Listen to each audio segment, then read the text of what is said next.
the last file I did for you was so big, I had to upload it to my YouTube channel. So I've made that public again.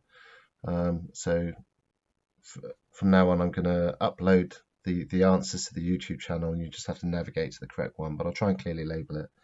So this one is for Lesson 4, Year 9, Sherlock Holmes Lesson 4. I've just got it open here. So this is all to do with, it's kind of the language of Sherlock Holmes, but also having a look at how he makes the openings interesting. And you've got to write a little bit about that. But you're 5 a day. First of all, number 1, what does voracious mean? Voracious. Voracious means you've got an incredible appetite. So it could be an appetite for food, or it could be an appetite for knowledge in Sherlock Holmes's case. Why was the woman distressed in the extract from the last lesson? We didn't find out, did we? Unless you've read the story, so I don't know the answer to that one. Number 3, what was life for women in Victorian London? It was good if you were rich, not so good if you were poor. It's a bit sexist in Victorian London, even though Queen Victoria was a queen and she really stood for family. Women were allowed to work. They could work, but very often they would be working in servitude, or they would be getting married and expected to raise the children. What does pitiable mean? Pitiable mean is someone that you would feel sorry for. And what narrative style is Sherlock Holmes written in? It's actually written from the point of view of Dr. Watson. So it's written in the third person, and it's from his observations, and he's a fictional character as well. So it kind of makes it more believable, I think, because it's written from a third person view from another fictional character, Dr. Watson. Okay, so the big question, can I understand the language of Conan Doyle? So task 1, use a dictionary to find the definition of these words. Sinister has been given to you, an adjective giving the impression that something harmful or evil is happening or will happen. Hideous is an adjective, meaning something's incredibly ugly. Piteous.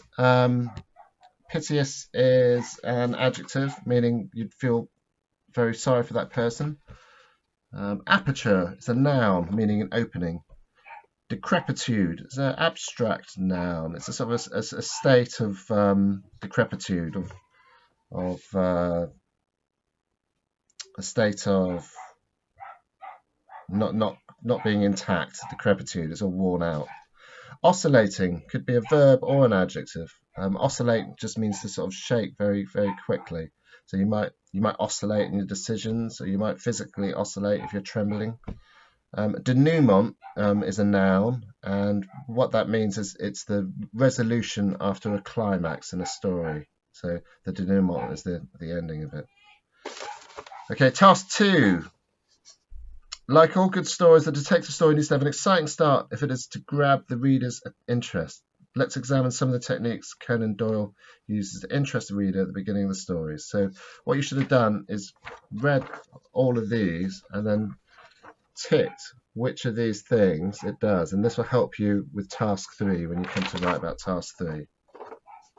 So when I was ticking these, what I found was quite interesting was that all of them had this, which I think is the most important thing for any writer if you're writing the opening, is the fact that you've got to make the reader ask questions. So any opening should have make the reader ask questions. Okay, so A. To Sherlock Holmes, she was always the woman. I've seldom heard him mention her under any other name. It's from Scandal in Bohemia. Does it include dramatic action? No. Does it include dialogue? No. Does it make Holmes sound impressive? Not really. Does it introduce a strange new character? Yeah, I think it does that, because we've got the woman. Does it introduce odd or shocking details? Not really. And does it make the reader ask questions? I think it does. I think we want to know who the woman is. Okay, so I've ticked 2 for that one. Introduce a strange new character and makes the reader ask questions. Okay, B.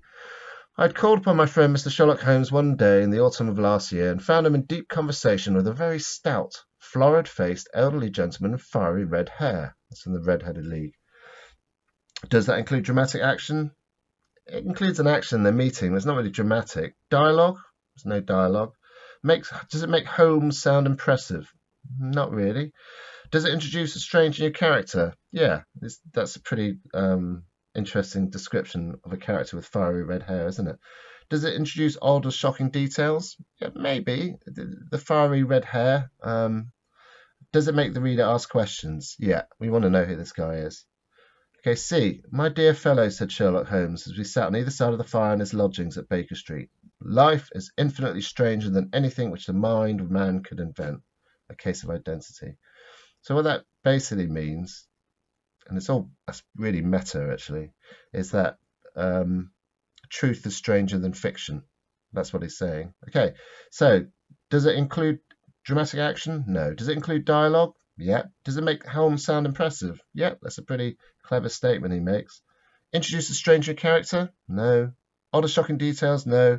Does it make the reader ask questions? It does, because it makes us want to know what the strange story is about to tell us. Okay.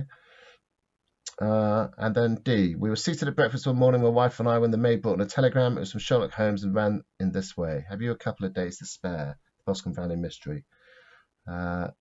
Does it include dramatic action? Includes action, yeah. It's maid brings a telegram. Does it include dialogue? Yep.